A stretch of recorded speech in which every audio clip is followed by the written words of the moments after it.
Jack was in 6th grade and he was 11 years old and he was diagnosed with acute myeloid leukemia.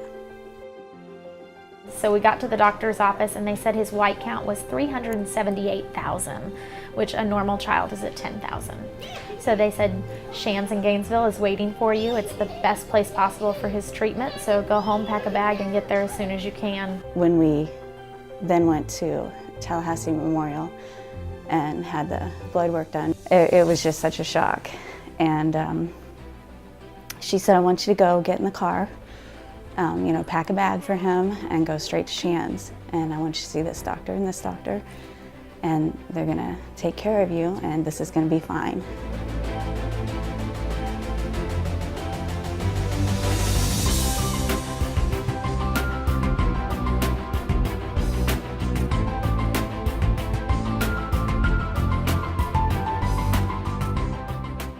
It was a hard first 6 months. He was sick a lot. Intense rounds of chemotherapy in a row.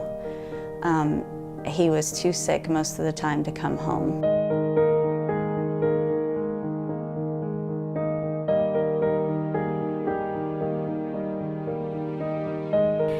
Every minute detail in that hospital, you can look back to Children's Miracle Network and say thank you for, because it was just phenomenal. The staff there is amazing.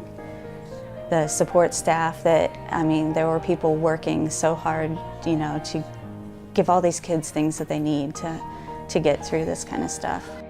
These things are really important because there's just not anything to do at all, and if the disease doesn't kill you, the boredom will.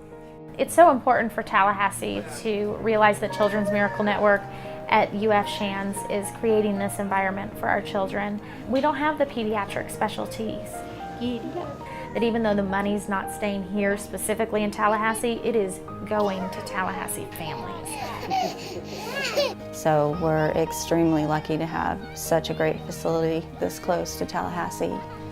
And I think we should do everything we can to support it. Put those Seminoles and Gators together.